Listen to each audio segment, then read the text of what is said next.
খুবই ট্রেন্ডিং একটা কেক নিয়ে আমি আজকে আপনাদের সঙ্গে হাজির হলাম। এই ভিডিওটা অবশ্যই দেখবেন। এই কেকটা হচ্ছে খুবই ট্রেন্ডিং এবং ভাইরাল একটা কেক।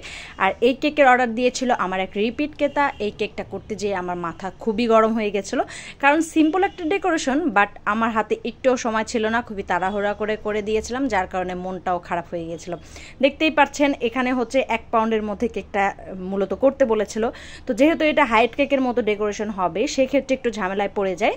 তো 6 ইঞ্চি হাইট এবং আপনার 4 ইঞ্চি রাউন্ডে একটা মোল্ড নিয়ে নিয়েছি, হাইট কেকের মোল্ড।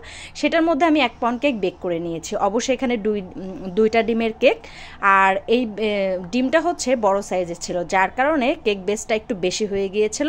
আর কেক যেদিন হচ্ছে বড় সাইজের ডিম থাকে, সেদিন হচ্ছে কেক বেস বেশি হয়ে যাওয়ার কারণে এইভাবে মোল্ডে থেকে একদম উপরে পড়ে কেকের ব্যাটারটা।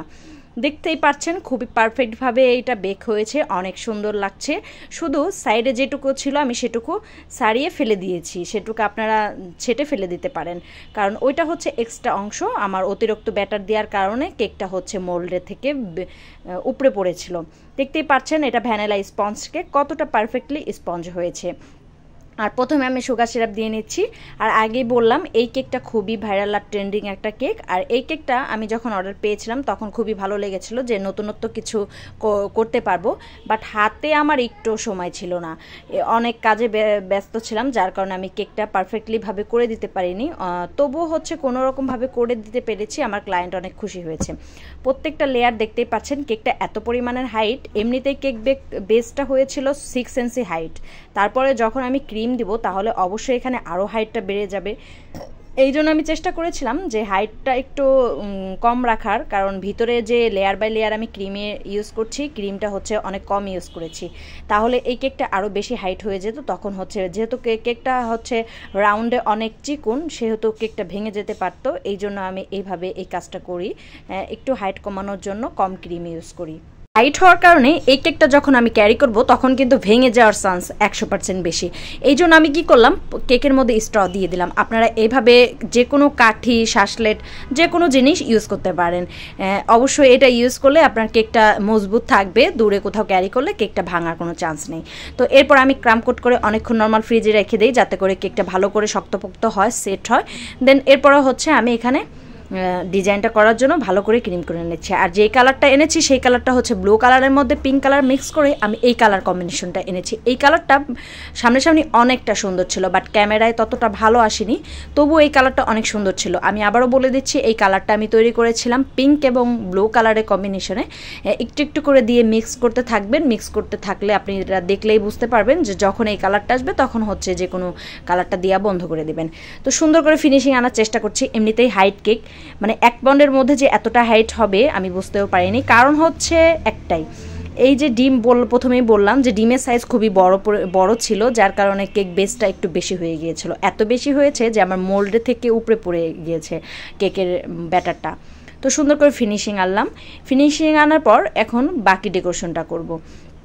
আরেকটা কথা, এখানে এই হাইট কেকের ফিনিশিংটা কিন্তু অনেক সুন্দর আসে, তবে এইটা অনেক আস্তে ধীরে করতে হয়। আমি এখানে এই কেকটা বোর্ডের এক সাইডে করেছিলাম, কারণ হচ্ছে বোর্ডের সামনে আমার অন্য ডেকোরেশনটা থাকবে, যার কারণে আমার কেকটা বোর্ডের মাঝখানে বসিয়ে দিইনি। এই কেকটা হচ্ছে এক সাইডে দিতে হয়েছিল। এবার একটা কাপ কেক আমি 1M নজল দিয়ে ডেকোরেশন করে নিচ্ছি। এখানে আমি ব্লু কালার ইউজ করেছি, কালার কম্বিনেশনে একটু চেঞ্জ রেখেছি।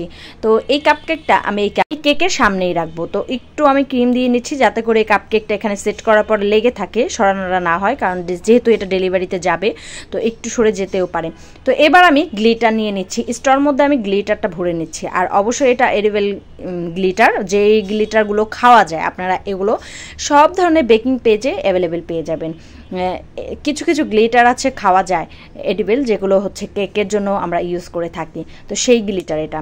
তো স্টোর মধ্যে আমি গ্লিটার ভরে নিয়েছি। এবার আমি কেকের ব্যাক সাইড থেকে এই স্টোরটা সামনে দিকে আনবো। কেকের থিমটা মূলত কেমন হতে চলেছে অবশ্যই এতক্ষণ বুঝতে পেরেছেন, যে এই কাপ কেকের উপরে একটা মোমবাতি থাকবে, পিছন থেকে এই স্টোর দিয়ে ফু দিলে গ্লিটার বের হবে, আর হচ্ছে মোমবাতিটা ফুতে নিভে যাবে।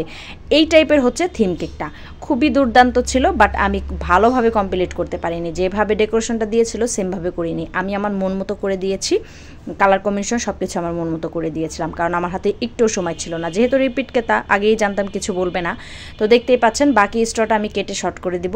আর এখানে একটা নন এডিবল আমি ফটো প্রিন্ট করে এনেছিলাম। আর এ ধরনের নন এডিবল ফটো প্রিন্ট যদি আনেন তাহলে অবশ্যই পিছনে ফন্ডেন্ট দিয়ে নেবেন, কারণ যখন আমি এই কাগজের পিকচারটা আমি কেকের উপর লাগাবো তখন দেখা যায় এই পিকচারটা ভিজে একদম আপনার ভিজে রং উঠে যেতে পারে, পিকচারটা নষ্ট হয়ে যেতে পারে। এই জন্য সবসময় চেষ্টা করবেন এই ধরনের নন এডিবেলের পিকচার দিয়ে কাজ করলে পিছনে ফন্ডেন্ট দিয়ে তারপরে হচ্ছে কাজটা করবেন, এতে করে আপনার পিকচারটা নষ্ট হবে না। তো পিকচারটা সেট করার পরে আমি উপরেরটা একটু বর্ডার দিয়ে নিচ্ছি। আগেই বললাম খুবই তাড়াহুড়ো করে কেকটা করেছি, ভালো করে ফিনিশিংও আনতে পারিনি। তো বর্ডারটা দিয়ে দিলাম অনেম নজেল দিয়ে। আর কেকটা কিন্তু খুবই সিম্পল ছিল, বাট সিম্পলের মধ্যে খুবই গর্জিয়াস লাগছিল, আমার কাছে অনেক ভালো লেগেছে। আর এটা খুবই ইউনিক। আর যে আপুটা নিয়েছিল সেই আপুটা যখন এই কেকটা ফু দিয়ে নিভিয়েছিল, গ্লিটারগুলো বের হয়ে আসছিল, সেই ভিডিওটা আমাকে দিয়েছিল, বাট সেই ভিডিওটা আমি আপলোড করতে পারলাম না, তার জন্য খুবই দুঃখিত। কোনো একটা সমস্যার কারণে ভিডিওটা আমি আপলোড করতে পারিনি। তো এই জন্য হচ্ছে আমার খুবই আফসোস লাগছিল যে কি সুন্দর একটা ভিডিও আমাকে পাঠিয়েছিল আপুটা, বাট পুরো ভিডিওটা আমি আপলোড করতে পারলাম না। কেকটা খুবই ভালো ছিল। এই ধরনের কেক কিন্তু অনেকেই পছন্দ করে, আর কেকটার মধ্যে খুবই নতুনত্ব আছে। এটা খুবই ট্রেন্ডিং একটা কেক আমি মনে করি, আমার কাছে খুবই ভালো লেগেছে। আর মোমবাতিটাও আমি একদম কাপকেকের সঙ্গে ম্যাচিং করে দিয়ে দিই।